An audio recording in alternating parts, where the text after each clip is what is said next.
ভারতের সবচেয়ে রহস্যময় মন্দিরগুলোর মধ্যে এক নম্বরে আছে শ্রী পদ্মনাভ স্বামী মন্দির। এর প্রতিটি দেয়ালের পেছনে লুকিয়ে আছে শত শত বছরের ইতিহাস, রহস্য আর এক অবিশ্বাস্য গুপ্তধনের কাহিনী। কেরালার তিরুবনন্তপুরমে অবস্থিত এই মন্দির বিশ্বের সবচেয়ে ধনী ধর্মীয় স্থানের মধ্যে অন্যতম।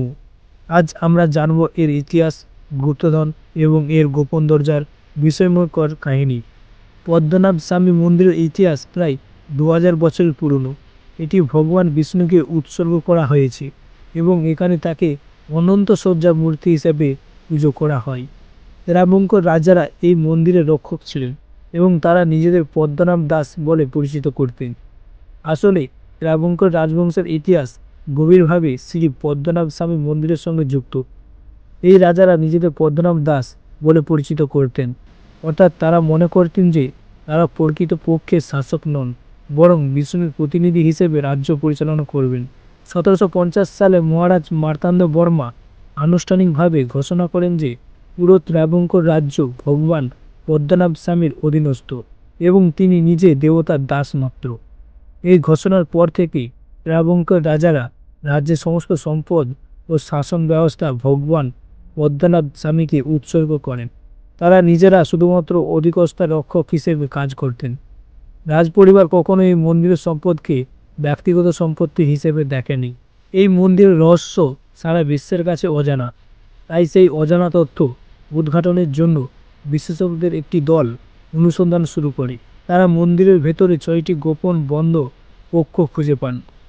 এই রহস্যময় কক্ষগুলোর রহস্য উন্মোচনের জন্য হাইকোর্টের নির্দেশে 2011 সালের জুন মাসে বিশেষজ্ঞদের একটি দল কক্ষগুলো খুলতে শুরু করে। ধীরে ধীরে একের পর এক গোপন দরজার পেছনের রহস্য এবং ইতিহাস সামনে আসতে থাকে। গোপন প্রকোষ্ঠগুলো খোলার প্রধান কারণ ছিল মন্দিরের সম্পদের হিসাব করা ও সুরক্ষিত রাখা। ত্রাবঙ্কর রাজপরিবারের প্রশাসন কিভাবে পরিচালিত হচ্ছে তা যাচাই করা, মন্দিরের সম্পদ জনগণের সম্পদ কিনা তা নির্ধারণ করা, গুপ্তধনের প্রকৃত মূল্য নির্ধারণ করা। তারপরে ওই দল পরপর 5টি দরজা খোলা গেলে এবং প্রচুর ধনসম্পদ পাওয়া যায়। বিশেষজ্ঞদের মতে পাওয়া ধনসম্পদের আনুমানিক মূল্য ছিল $22 বিলিয়ন, প্রায় 1.5 লক্ষ কোটি টাকা, যার মধ্যে ছিল 800 কেজি সোনা, হীরার মুকুট, স্বর্ণ মুদ্রা, অলঙ্কার, বহুমূল্য রত্নখচিত মূর্তি, প্রাচীন নথি ও স্বর্ণখচিত মুদ্রা। কিন্তু 6 নম্বর দরজাটি খোলা সম্ভব হয়নি। এই দরজাটিতে 2টি নাগের মূর্তি, যা অশুভ শক্তিকে সংকেত দেয়। এই দরজার কোনো রকম তালা ছিল না, পুরোটাই লোহা দ্বারা সিল করা ছিল। স্থানীয় পুরোহিত ঐতিহ্য অনুসারে দরজাটি ঋষি সিদ্ধপুরুষদের দ্বারা সিল করা হয়েছিল এবং এটি কোনো সাধারণ উপায়ে খোলা সম্ভব নয়।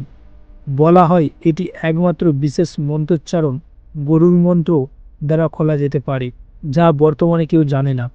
প্রচলিত ধারণা অনুযায়ী দরজাটি খোলার চেষ্টা করলে ভয়ঙ্কর দুর্যোগ নেমে আসতে পারে। মন্দিরের অন্যান্য ভাণ্ডারে যে বিপুল পরিমাণ স্বর্ণ, হীরা, মূল্যবান রত্ন পাওয়া গেছে, তাতে ধারণা করা হয় যে এই কক্ষে অমূল্য ধনসম্পদ থাকতে পারে।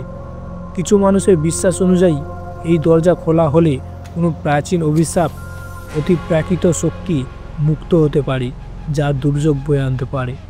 বিশেষজ্ঞদের মতে বাদবাকি কক্ষের মতো এই কক্ষেও স্বর্ণমুদ্রা, মহামূল্যবান রত্ন, অলঙ্কার, অতি প্রাচীন ধর্মীয় প্রতীক ও মূর্তি, হিন্দু ধর্মের দেবদেবীদের প্রাচীন মূর্তি বা প্রতীক থাকতে পারে।